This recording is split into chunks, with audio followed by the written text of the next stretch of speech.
Hello, good evening सभी को। I hope सभी ठीक होगे। तो मैं आपका स्वागत करती हूँ हमारे यूट्यूब चैनल एग्जाम क्रांति 3.0 पर। तो कल वाली वीडियो में हमारा एक क्वेश्चन रह गया था, कल वाले टॉपिक में। तो एक परमाणुक गैस के 1 मोल की कुल आंतरिक ऊर्जा किसके बराबर होती है? यानी 2RT/3 होता है या 3RT/2 होता है, तो या 3RT होता है या फिर RT/3 होता। तो हमने क्या पढ़ा था? तो E इजिकल टू क्या था हमारे पास? 3/2 RT, यानी 3/RT, ये था हमारे पास। ठीक है, तो जो E होता है, ठीक है, वो 3RT/2 है। तो और जो R होता है, क्या जो R है, R किसके इक्वल होता है हमारे पास? KBN। जो R है वो क्या होता है हमारे पास? यूनिवर्सल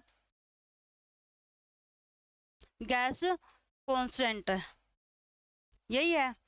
ठीक है, तो जो इसको हिंदी में बोलेंगे सार्वत्रिक, सार्वत्रिक गैस नियतांक। और जो के भी होता वो होता हमारे पास बोल्ट्जमान, बोल्ट्जमान। और एन होता हमारे पास एवोगैड्रो नंबर, एवोगैड्रो नंबर यानी एवोगैड्रो। ठीक है, तो हमारे पास क्या होता है? आर होती है हमारे पास KBN, यानी के भी क्या होता है हमारे पास? बोल्ट्जमान होता है। और जो एन होता है हमारे पास क्या होता है? एवोगैड्रो नंबर होता है। जो आर की वैल्यू होती है वो हमारे पास कितनी थी? 8.314 जूल, ये याद रख लेना। ठीक है, और मोल केल्विन। ठीक है, तो क्या हमारे पास आर की वैल्यू 8.314 जूल पर मोल केल्विन, ये होती है हमारे पास आर की वैल्यू। तब हमारे पास क्या था? E is equal to 3/2 KBNT। ठीक है, जो KBNT है वो हमारे पास किसके बराबर होता है? R के। किसके बराबर होता है? R के। तो जो हमारे पास क्या आ गई है? ये इसकी आंतरिक ऊर्जा आ गई, इंटरनल एनर्जी। तो इंटरनल एनर्जी हमारे पास क्या आ गई? 3/2 RT। तो इसका करेक्ट ऑप्शन होगा हमारे पास बी, यानी दूसरा। और जो पीवी इज इक्वल टू क्या था हमारे पास? पीवी इज इक्वल टू, ये क्या थी हमारी आइडियल इक्वेशन। ठीक है, तो आइडियल गैस की इक्वेशन क्या थी? PV is equal to NRT। ठीक है, क्या थी? PV is equal to NRT। ठीक है, तो ये हमारी पास इक्वेशन थी। और आर की मैंने आपको बता दी क्या होती है वैल्यू, 8.314। ठीक है, जूल। मैं बार बार इसलिए रिपीट करा रही हूँ आपको ताकि याद हो जाए, पर मोल केल्विन। ठीक है, तो हमारे पास ये एक क्वेश्चन रहता था कल वाली PDF में। तो हमने कल पढ़ाया था अभी तीन, एक तो जीरोथ लॉ ऑफ थर्मोडायनामिक्स था। ठीक है, तो सेकंड था हमारे पास फर्स्ट लॉ ऑफ थर्मोडायनामिक्स। और उससे नेक्स्ट था हमारे पास, अब पढ़ेंगे हम सेकंड लॉ। क्या पढ़ेंगे? Second law.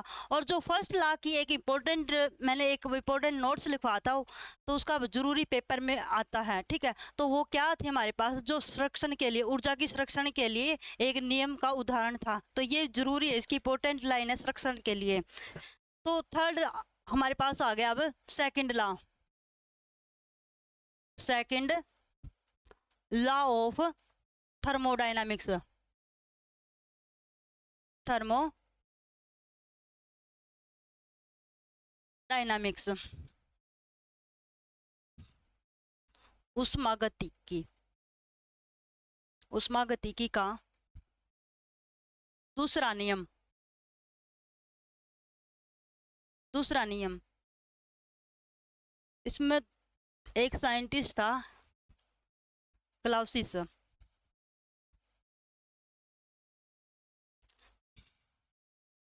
थोड़ी स्पेलिंग में मिस्टेक हो जाती है इसमें, अजीब सा नाम है, क्लाउसिस स्टेटमेंट। तो क्लाउसिस की क्या स्टेटमेंट थी हमारे पास? स्टेटमेंट। तो इसने क्या कहा था? इस साइंटिस्ट ने, क्लाउसिस ने अपनी स्टेटमेंट में क्या दिया था?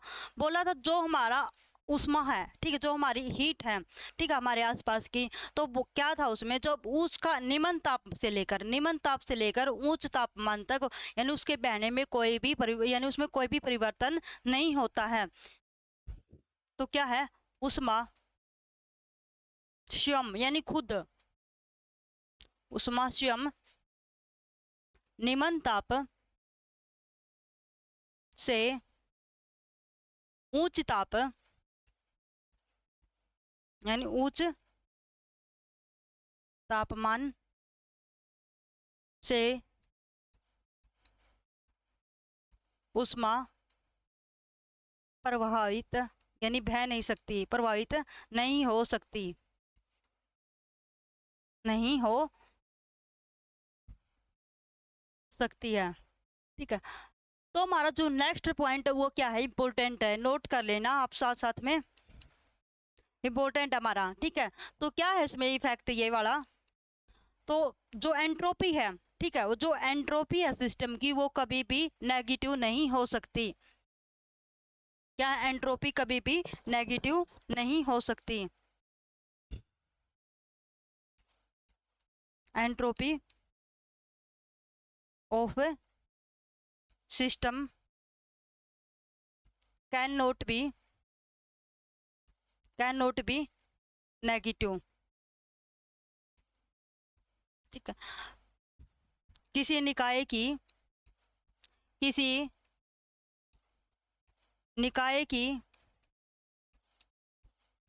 एंट्रोपी ऋणात्मक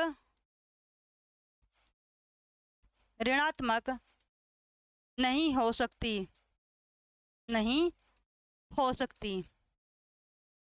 ये हमारे पास क्या है, इसकी इंपॉर्टेंट है, सबसे इंपॉर्टेंट पॉइंट है ये हमारे सेकंड लॉ ऑफ थर्मोडायनामिक्स का।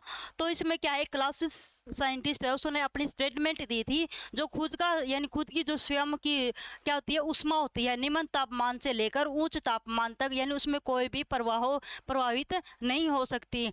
और जो इसकी इंपॉर्टेंट लाइन है वो क्या है, एंट्रोपी होती है किसी भी सिस्टम की, वो कभी भी क्या नहीं हो सकती, नेगेटिव नहीं हो सकती है, यानी क्या है, किसी निकाय की एंट्रोपी ऋणात्मक नहीं हो सकती है। तो इसमें एक साइंटिस्ट और हमारे पास है, वो है केल्विन प्लांक स्टेटमेंट। तो इसने अपनी क्या स्टेटमेंट दी थी, स्टेटमेंट,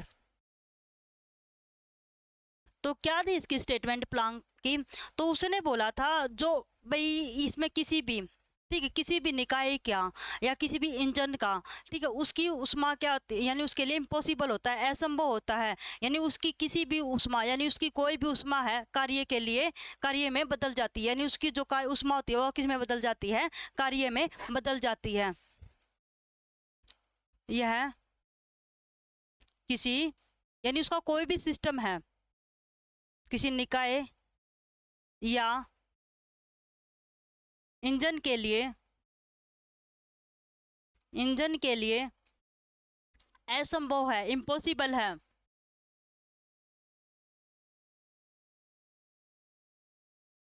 असंभव है कि सारी की सारी उष्मा किस में बदल जाती है, वर्क डन में, यानी कार्य में, सारी उष्मा कार्य में बदल जाती है, ठीक है।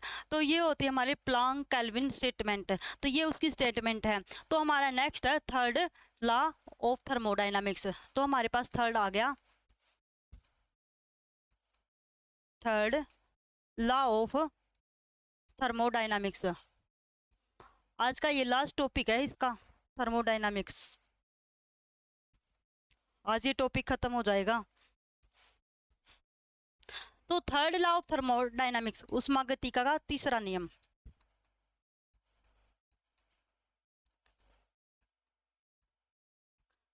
का तीसरा नियम, जो इसमें इसकी अपने खुद की, यानी कोई भी परफेक्ट चीज हो, यानी परफेक्ट क्रिस्टल हो, उसकी एंट्रोपी शून्य होती है।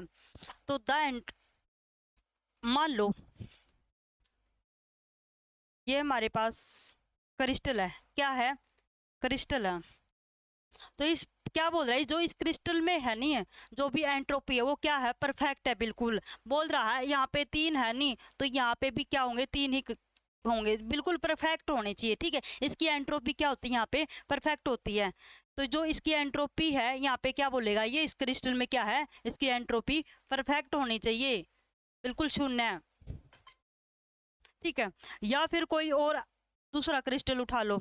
ठीक है, अगर इसमें बोला है भाई ऐसे चार चार चार का हो, ठीक है, चार चार के क्या हो, क्रिस्टल, इस क्रिस्टल में चार चार की क्या हो, एंट्रोपी है, तो ये बिल्कुल क्या होनी चाहिए, परफेक्ट होनी चाहिए। क्या होनी चाहिए, परफेक्ट होनी चाहिए। तो इसमें क्या होता है, इस एंट्रोपी में यानी किसी एंट्रोपी की परफेक्ट यानी क्रिस्टल का परफेक्ट होना जरूरी है। तो इसमें क्या, किसी परफेक्ट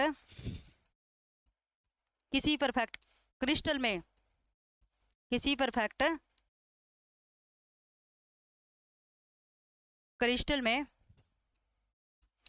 एंट्रोपी क्या होती है, उसकी शून्य होती है, एंट्रोपी शून्य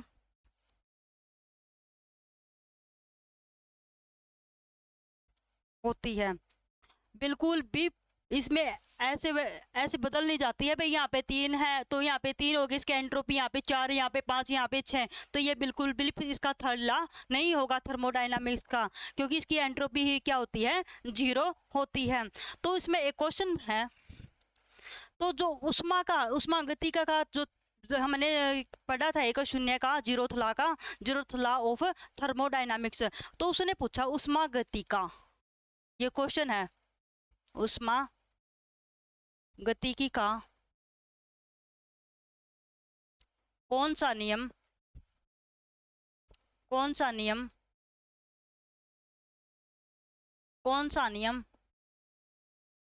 तापमान के लिए बदलता है। ठीक है, कौन सा नियम तापमान के बारे में बताता है, या तापमान के बारे में बताता है। तो कौन सा लॉ पढ़ा था हमने, तो यानी उष्मा गतिका का जो नियम था हमारा, ठीक है, वो किसके, यानी वो नियम तापमान के बारे में था। कौन सा नियम था जो हमारे को तापमान के बारे में बता रहा था, तो कौन सा नियम था हमारे पास, जीरोथ लॉ। तो कौन सा था हमारे पास उष्मा गतिकी का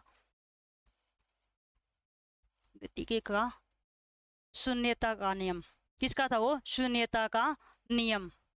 बिल्कुल सिंपल सा क्वेश्चन है, पढ़ते ही पता चल जाता है भी कौन से लॉ का है ये।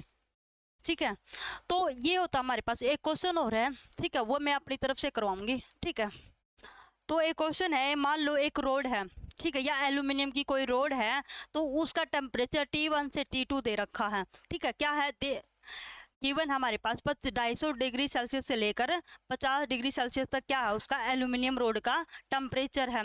और जो उसकी लेंथ है, क्या उसकी जो लेंथ है वो कितनी है, 1 मीटर है। मान लो या क्या हमारे पास एक एल्यूमिनियम की रोड है, किसकी है ये, एल्यूमिनियम की रोड ले लो, या और कौन सी मेटल की ले लो। ठीक है, एल्यूमिनियम ऑफ रोड, तो एल्यूमिनियम की रोड है, जो इसका यहाँ पर दो टेम्परेचर है T1 से T2, तो ये इतना इसका टेम्परेचर कहाँ से 250 डिग्री सेल्सियस से लेकर 50 डिग्री सेल्सियस तक है। तो इसका टेम्परेचर कहाँ से कहाँ तक है, 250 डिग्री सेल्सियस से लेकर 50 डिग्री सेल्सियस तक है। जो इसकी लेंथ है रोड की L, वो कितनी है हमारे पास, 1 मीटर है। कितनी है उसकी लेंथ, 1 मीटर है। और जो इसका एरिया है, एरिया यानी क्रॉस सेक्शन ऑफ एरिया, तो इसका एरिया है वो कितना हमारे पास है, 5 सेंटीमीटर स्क्वायर। तो हमारे पास ये 5 सेंटीमीटर स्क्वायर है, हमने किस में चाहिए है, मीटर में, तो इसका बनाएंगे मीटर, 5 मल्टीप्लाई माइनस का 4 मीटर स्क्वायर लिख सकते हैं। ठीक है, तो जो इसका टाइम है, टाइम हमारे पास कितना है, 5 सेकंड, 5 मिनट। ठीक है, कितना हमारे पास है इसका टाइम, जो रोड का 5 मिनट है। तो जो 5 मिनट है, और इसके लिए हमें क्या चाहिए, क्यू, क्या चाहिए इसके लिए, क्यू, यानी इसने कितनी उष्मा, यानी उसमें कितनी उष्मा फ्लो की है। ठीक है, कितनी उष्मा क्या की है उसने, फ्लो की है, वो निकालनी है हमने। ठीक है, और जो हमारे पास क्या था, एक कोफिशिएंट ऑफ थर्मल कंडक्टिविटी, क्या था, coefficient coefficient of thermal conductivity, thermal conductivity वो कितनी होती है हमारे पास, conductivity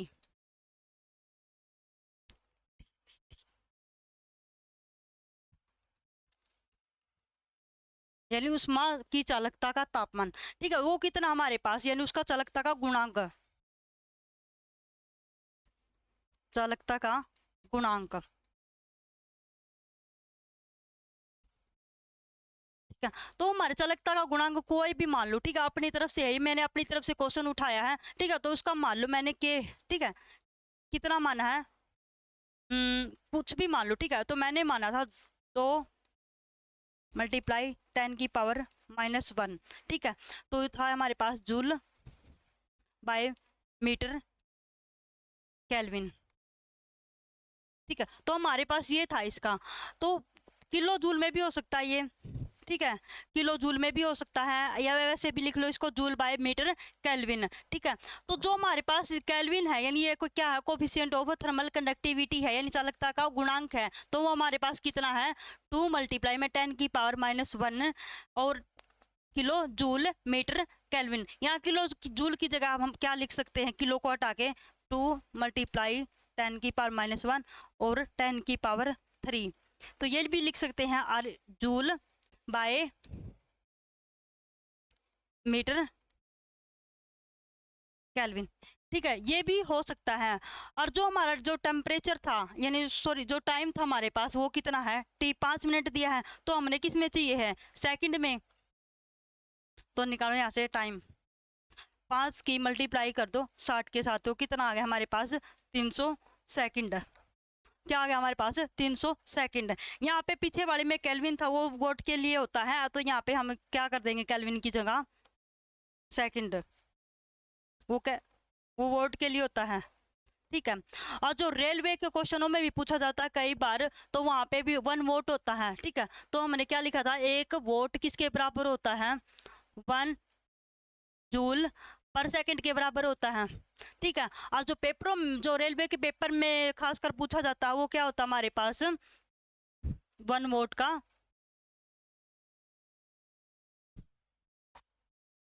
1 joule by metre kelvin और सेकंड, तो हमारे पास ये पूछा जाता है खासकर रेलवे के एग्जाम में, रेलवे के एग्जाम में इसको बिल्कुल ज़्यादातर पूछा जाता है, ठीक है। तो हमारे पास सारी सारी वैल्यू अवेलेबल होगी, तो हमने कल किया था एक को, क्या था हमारे पास,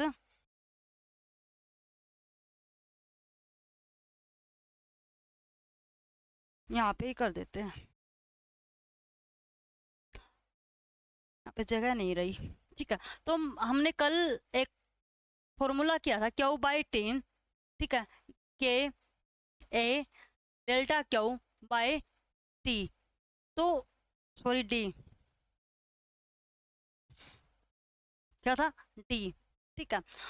तो हमने क्या निकालना है, क्यू, तो के ए डेल्टा क्यू बाय डी और मल्टीप्लाई में टी, ठीक है। तो हमारे पास ये है, के भी अवेलेबल है हमारे पास, जो एरिया इसका वो भी अवेलेबल है, और जो डेल्टा क्यू है, तो डेल्टा क्यू था जो उसका टेम्परेचर था T1 से T2, T1 से T2, ठीक है। तो जो T1 से T2 कितना उसका 250 माइनस में 50, यानी कितना आ गया हमारे पास, 200 डिग्री सेल्सियस, और जो केल्विन में पूछा तो 200 डिग्री केल्विन हो जाएगा, ठीक है। तो ये हो हमारे पास डी डिस्टेंस हो गया, उसका 1 मीटर था, और टी हमारे पास टाइम कितना आ गया था, यानी सेकंड में था, तो 300 सेकंड हो गया था। तो निकालो अब यहाँ से कितना हीट फ्लो कर रहा है, तो जो हमारे पास के था वो कितना था,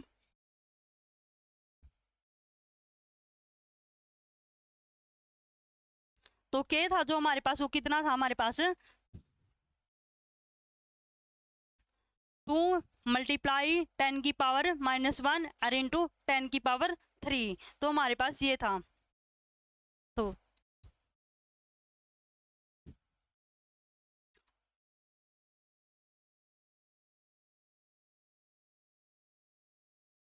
टू मल्टीप्लाई 10⁻⁻1 10⁻³ मल्टीप्लाई, और जो हमारे पास क्या था डेल्टा क्यू, यानी डेल्टा क्यू कितना है 200, और मल्टीप्लाई में जो एरिया है हमारे पास वो एरिया कितना था, जो हमारे पास एरिया था वो कितना था 5 10⁻⁻⁴, और क्या रह गया हमारे पास, और के हो गया, ए हो गया, डेल्टा क्यू हो गया, और टी भी हो गया। टी हमारे पास कितना था 300 सेकेंड, और बाई में डी डिस्टेंस, यानी उन दोनों का क्या था डिस्टेंस 1 मीटर था, तो यहाँ पे लिख दो 1 मीटर। तो अब सभी की कर दो मल्टीप्लाई, तो मल्टीप्लाई करने के बाद हमारे क्या आता है 200, 1000, 1000 की 3, 3 दूनी 6, कितना आ गया हमारे पास 6000 आ जाएगा। ठीक है, तो हमारे पास क्या आ गया ये 6000 जूल, क्या आ गया हमारे पास ये 6000 जूल। पूरा सोल्व करने के बाद कितना आ जाएगा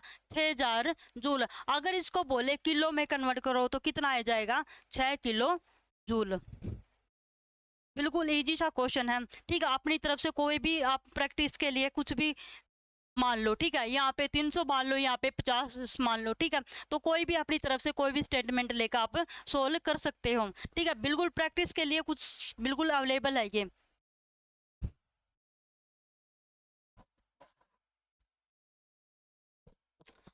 इस आगे नेक्स्ट पढ़ते हैं हम। तो हमने ये पढ़ लिया, तो ये हमने पढ़ा था थर्ड लॉ ऑफ थर्मोडायनामिक्स। अब पढ़ते हैं हम थर्मल रेजिस्टेंस। क्या पढ़ते हैं थर्मल रेजिस्टेंस या रेजिस्टिविटी, रेजिस्टेंस। ठीक है, यानी तापीय प्रतिरोध। क्या है तापीय प्रतिरोध, तापीय प्रतिरोध। ठीक है, तो ये होता है थर्मल रेजिस्टेंस, यानी इसको इलेक्ट्रिक रेजिस्टेंस भी बोल सकते हैं, विद्युत प्रतिरोध। क्या बोल सकते हैं इसको, इलेक्ट्रिक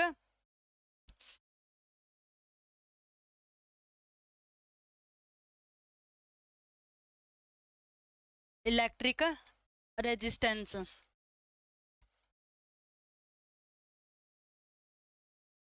विद्युत प्रतिरोध।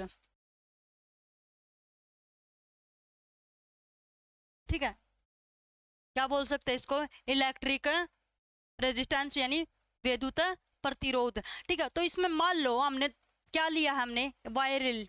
ठीक है, एक मोटा वायर लिया है। ठीक है, तो जो इसका ये एरिया है वो हमारे पास क्या है ए है। तो इसमें से क्या कर रहा है, करंट फ्लो कर रहा है आई, और जो इसकी ये वाली है ये क्या है, इसकी लेंथ है एल। ठीक है, क्या है इसकी ये एल लेंथ है। तो जब इसमें से ये करो, ये किसका है, यानी एरिया है, या क्या है ए, क्या है हमारे पास क्रॉस सेक्शन एरिया, यानी एरिया ऑफ क्रॉस सेक्शन। क्या है A, area of a cross section. ठीक है, और जो एल है वो क्या है, वो क्या है हमारे पास L, length of wire, length of wire.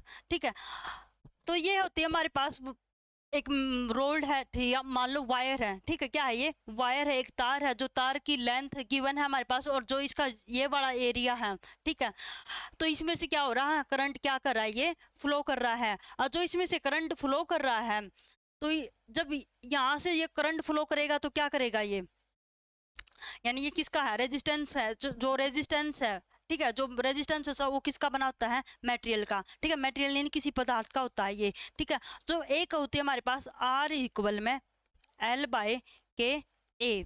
ठीक है, ये हमारे पास एक फॉर्मूला होता है, R is equal to L by K A, और आर होता हमारे पास यूनिवर्सल गैस कांस्टेंट। आर होता हमारे पास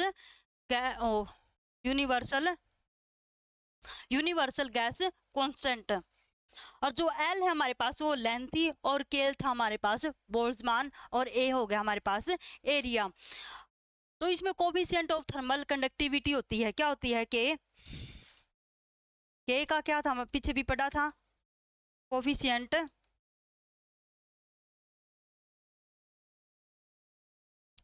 ऑफ थर्मल कंडक्टिविटी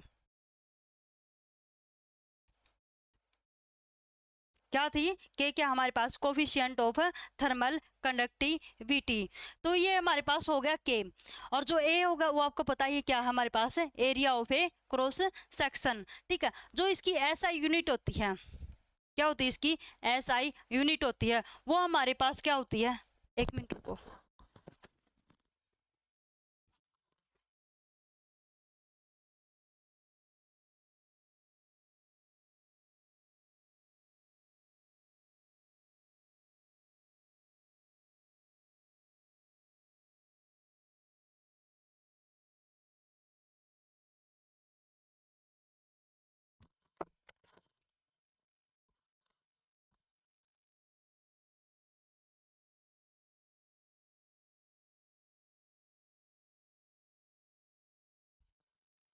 जो इसकी एसआई यूनिट होती है वो हमारे पास क्या थी, जूल पर मीटर केल्विन। और वोट की मैंने पीछे बताई थी, पीछे वाले में 1 वोट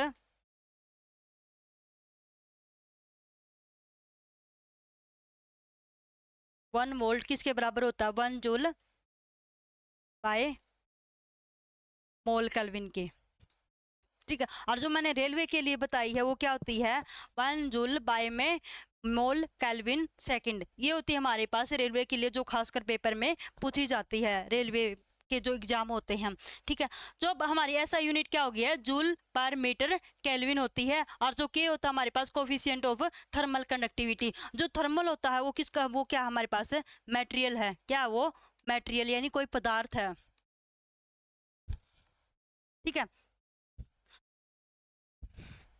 तो ये होता हमारे पास थर्मल रेजिस्टेंस। और जो नेक्स्ट एक क्वेश्चन है हमारे पास, एक दो वायर है यानी दो छड़ है हमारे पास, मान लो दो छड़, मान लो क्या हमारे पास दो छड़ हैं। ठीक है,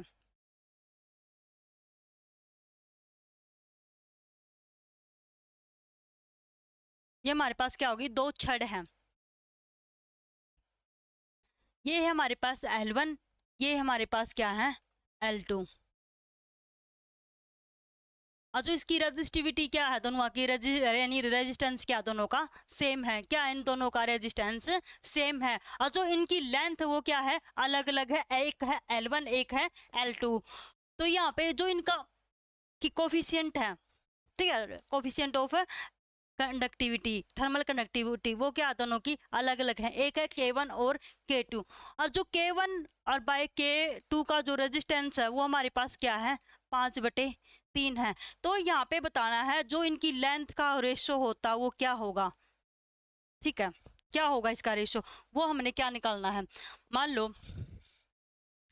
यहाँ पे तो क्या है, R इज इक्वल टू क्या था हमारे पास, के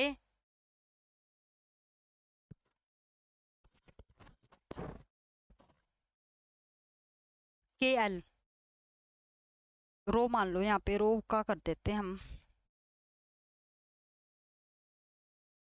यहाँ आर था रो एल बाय ए। ठीक है, तो यहाँ पे था हमारे पास रो एल बाय ए। जो आर है, ठीक है, जो आर हमारी जो रेजिस्टिविटी है, ठीक है, जो जो रेजिस्टेंस है, तो इसने बोला जो क्रॉस सेक्शन एरिया है वो दोनों का क्या है, सेम होगा। और जो रेजिस्टेंस वो भी क्या है, इनका सेम है। और जो K1 और K2 है उनका रेशो दे दिया इसने 5/3। अगर इनका रेशो 5/3 है तो L बाय ए। ठीक है, तो यहाँ पे जो ये L है और ये R है, ये क्या होगा, इसके डायरेक्टली प्रोपोर्शनल होगा, इनवर्सली होगा। क्या होगा, ये इसका इनवर्सली होगा। ठीक है, तो जब इसका ये R इनवर्सली होगा A, तो क्या होगी, इनकी वैल्यू भी क्या होगी, सेम होगी। K1 बाय K2 क्या था, 5/3। और जो R है हमारे पास उसकी भी क्या होगी, यानी L1 बाय L2 की क्या होगी, वह भी सेम ही होगी। यहाँ पे R की जगह हम K कर देते हैं।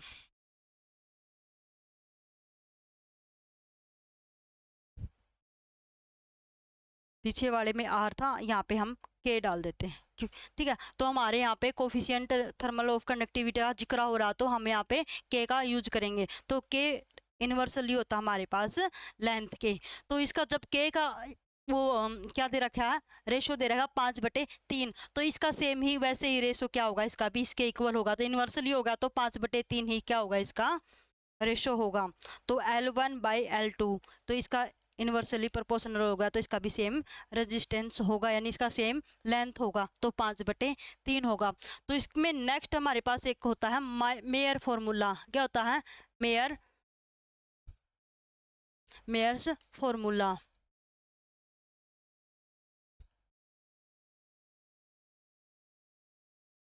मेयर सूत्र। तो हमने यानी Cp माइनस में Cv is equal to delta Q. और जो Cp होता है वो हमारे पास क्या होती है, specific heat of constant pressure और प्रेशर, यानी विशिष्ट उष्मा यानी प्रेशर यानी स्थिर दाब का, इस स्थिर दाब की विशिष्ट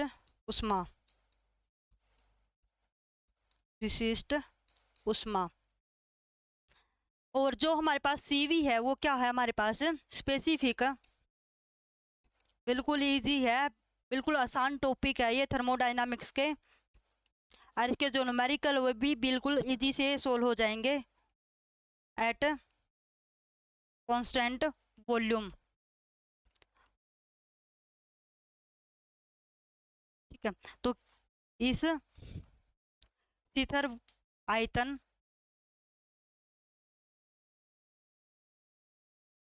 की विशिष्ट उष्मा, और जो डेल्टा क्यू है वो हमारे पास क्या होगी, चेंज इन हीट।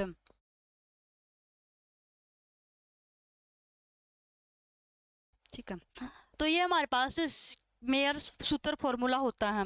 ठीक है, तो कुछ क्वेश्चन होते हैं इस पे और कर देते हैं।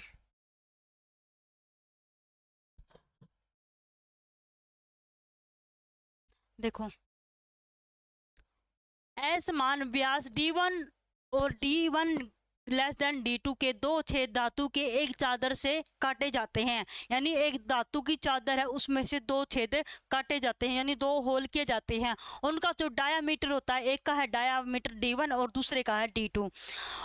तो यदि चादर को गर्म किया जाए तो क्या हो गया, यानी उनका जो चादर को गर्म किया जाता नहीं, यानी वे दोनों यानी उनकी बढ़ेगा या दोनों में वृद्धि होगी या दोनों घटेंगे या एक घट जाएगा और एक बढ़ जाएगा। तो इसके ऑप्शन बताने हैं। ठीक है, पहले वाले में क्या पूछा इसने, जो D1 और D2 है यानी ये दोनों क्या हो जाएंगे, डिक्रीज हो जाएंगे। और दूसरे वाले ऑप्शन में क्या बोला इसने, D1 और जो D2 है यानी दोनों में क्या हो जाएगी, वृद्धि, यानी ये क्या करेंगे, इंक्रीज करने लगेंगे। और जो C है हमारे पास वो क्या, D1 बढ़ेगा और D2 घट जाएगा। और फोर्थ में क्या बोला, जो D1 घट जाएगा तो उसका D2 में क्या होगी, वृद्धि होगी, यानी उसका D1 बढ़ जाएगा। इसने बोला दो, ये हमारे पास क्या होगी, मेटल होगी, यानी धातु का सीट होगी। ठीक है, जो धातु की चादर है इसमें क्या बोला, एक का डायामीटर तो है D1, क्या है D1, और दूसरे वाले का क्या है D2। ठीक है, यहाँ पे भी दिखा रखा, देखो ये रहा, यहाँ पर भी दिखा रखा। हाँ ठीक है, जो इसका डायामीटर है एक का बड़े होल का वो है D1 और छोटे वाले का क्या है D2। अगर इस मैटर यानी इस सीट को यानी इस चादर को क्या कर दिया जाए, गर्म कर दिया जाए, जब इसका बड़े होल का D1 है जो इसका डायामीटर बढ़ रहा है हीट करने के बाद, तो D1 से क्या हो रहा है, ये बढ़ रहा है, D2 से क्या हो रहा है, इसका डायामीटर D1 वाले का बढ़ रहा है, और जो D2 है उसका क्या हो रहा है, डायामीटर घट रहा है। यानी इसको जब नहीं इसमें बता रखा भाई इसका तो डायामीटर क्या है D1 में यानी हिट करने के बाद बढ़ गया, और जो D2 छोटे होल है वो क्या है D2 हिट करने के बाद भी ये क्या हो रहा है, ये भी तो बढ़ेगा। जब D1 बढ़ रहा है हिट करने के बाद तो जो D2 है इसका जो डायामीटर वो भी क्या होगा, बढ़ेगा। यानी दोनों में क्या हो रही है, दोनों होल में क्या हो रही है सीट के अंदर, यानी चादर में क्या हो रहा है, दोनों में क्या हो रही है, D1 में और D2 में दोनों में इंक्रीज हो रहा है, इन दोनों क्या कर रहे हैं, वृद्धि कर रहे हैं यानी बढ़ रहे हैं। तो इसका करेक्ट ऑप्शन होगा हमारे पास बी। इंपॉर्टेंट है ये। दो तरल पी और क्यू के 0 डिग्री सेल्सियस से 100 डिग्री सेल्सियस तक तापमान में परिवर्तन समय के साथ नीचे दिए गए ग्राफ में दिखाइए। ये नीचे क्या दे रखा है, ग्राफ है हमारे पास, ठीक है। ये एक्स एक्सिस पे है, ये वाई एक्सिस पे है। तो इसका टेम्परेचर वो यहाँ पर कितना है, 100 डिग्री। और ये हमारे पास क्या है, इसका टेम्परेचर। इसमें ब्लर दिख रहा है थोड़ा, इसलिए मैं लिख रही हूँ। और जो नीचे वाला है क्या हमारे पास, टाइम। जो इसका ओरिजिन है वो कहाँ से, 0 और 0 से स्टार्ट हो रहा है, ठीक है। जब इसमें से क्या हुआ, ये पी हमारे पास, ठीक है। देखो जब यहाँ पे टाइम लेगा, ठीक है, यानी टेम्परेचर जब यहाँ से हीट ले रहा है, यानी टाइम पे, यानी कोई भी टाइम है, ठीक है। यहाँ पे टाइम पे क्या कर रहा है, ये टेम्परेचर को हीट कर रहा है, यानी टेम्परेचर हो रहा है इसका बढ़ रहा है। मान लो यहाँ पे 30 डिग्री सेल्सियस बढ़ गया, ठीक है।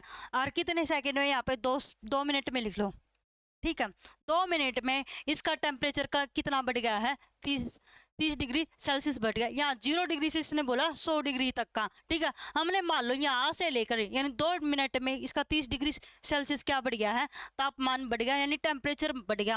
अगर इसी पे थोड़ा और बढ़ जाए, ठीक है, ये मान लो हमारे 4 मिनट में, 4 मिनट पे यहाँ पे कितना हो गया, 40 डिग्री सेल्सियस टेम्परेचर हो गया, ठीक है। तो ये दोनों क्या है, यानी ये तरल तो नहीं हो सकते। इसने बोला 0 से लेकर 100 तक। अगर ये पी पॉइंट है, ठीक है, ये पी पॉइंट 0 डिग्री सेल्सियस से लेकर कहाँ तक हो रहा है, ये 100 डिग्री तक, यानी 100 डिग्री सेल्सियस तक क्या बढ़ रहा है, इसका तापमान बढ़ रहा है। तो यहाँ पे बढ़ रहा है तो क्यू का भी तो बढ़ेगा, क्या है, क्यू का भी तो क्या होगा, बढ़ेगा। एक निश्चित टाइम पर, एक एग्जैक्ट, यानी जो इसका टाइम दिया होगा उस एग्जैक्ट टाइम पर क्या होगा, इसका टेम्परेचर बढ़ेगा, पी का भी बढ़ेगा और क्यू का। जहां पर ये पॉइंट है दोनों का, पी और क्यू का क्या कर रहे हैं, एक दूसरे को कट कर रहे हैं, तो यहाँ पे भी क्या होगा, इसका टाइम बढ़ेगा, ठीक है।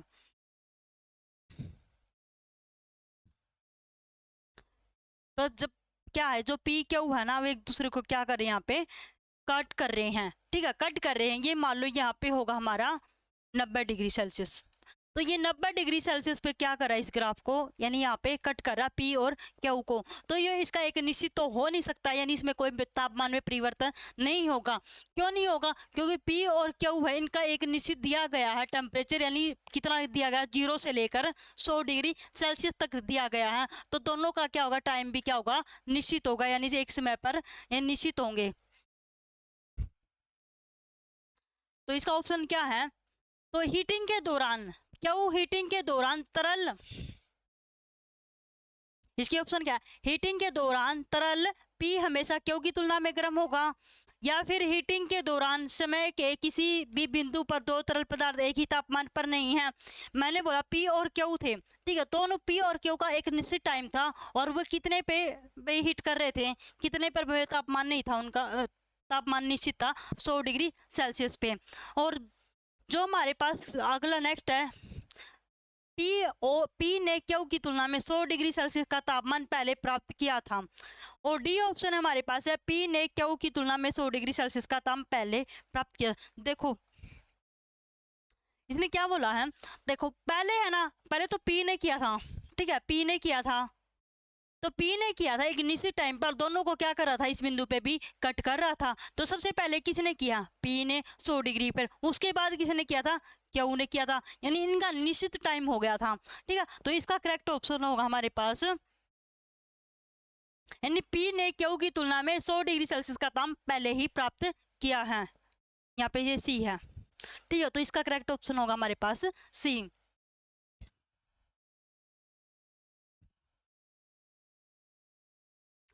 नेक्स्ट देखो, थर्मोस्टेट, यानी इंपॉर्टेंट है ये भी।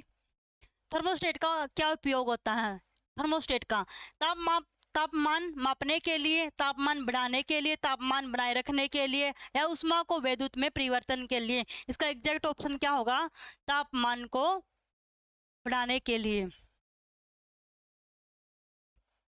तो नेक्स्ट देखो,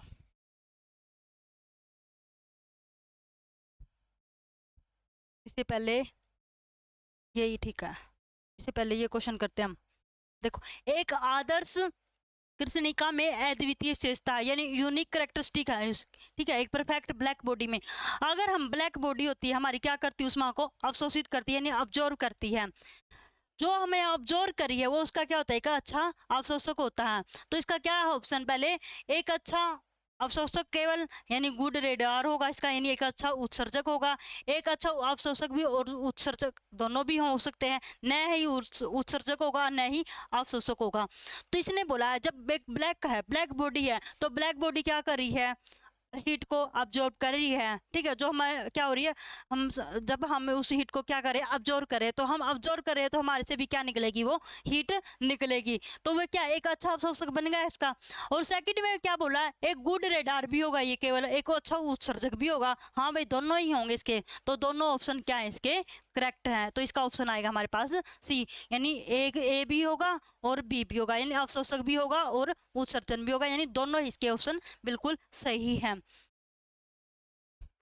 देखो गर्मियों में सफेद कपड़ा पहनना अधिक आरामदायक होता है, क्यों होता भाई, गर्मियों में हम ज्यादातर सफेद कपड़े पहनते हैं, ठीक है, लाइट कपड़े पहनते हैं, ठीक है, लाइट कलर के। तो लाइट कलर के जो कपड़े पहनते हैं, क्यों पहनते हैं, क्योंकि उनमें गर्मी कम लगती है, ठीक है। क्या है, उनमें गर्मी कम लगती है, क्यों लगती है, जब ऊष्मा पड़ती है हम पर, ठीक है, जब हमारे कपड़ों पर क्या होती है, यानी हमारी बॉडी पर क्या पड़ती है, ऊष्मा पड़ती है, यानी हीट पड़ती है, तब क्या होती है, जो हमारे बॉडी है, ठीक है, जो हमने व्हाइट कपड़े डाले हैं या लाइट कलर के कपड़े डाले हैं, तो वो क्या कर दे, उष्मा को परिवर्तित कर दे, यानी उसका रिफ्लेक्शन हो जाता है, यानी वो रिफ्लेक्ट करती है वहां से। तो इसलिए हमें क्या होती है, उसमें कम गर्मी लगती है, हमारे लिए सफेद कपड़े क्या होते हैं, अधिक आरामदायक होते हैं। पहला ऑप्शन क्या, वे उन पर पड़ने वाली सभी उष्मा को क्या कर देता है, परावर्तित करते हैं, यानी वो रिफ्लेक्ट हो जाते हैं। दूसरा ऑप्शन में क्या, वे शरीर के से स्थानांतरित उष्मा को विकिरणित करते हैं। थर्ड ऑप्शन है हमारे पास, वे पसीना को अवशोषित करते हैं। थर्ड डी है हमारे पास, वे आंख के लिए सुखदायक होते हैं। तो इसका करेक्ट ऑप्शन क्या होगा हमारे पास, ए।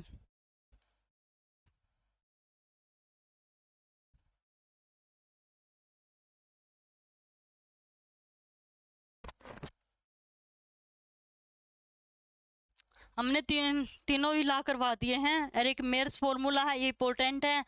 ओ, तो आज हमारे ये टॉपिक पूरा हो गया है। तो हम अगली नेक्स्ट वीडियो लेके आते हैं एक नए चैप्टर के साथ।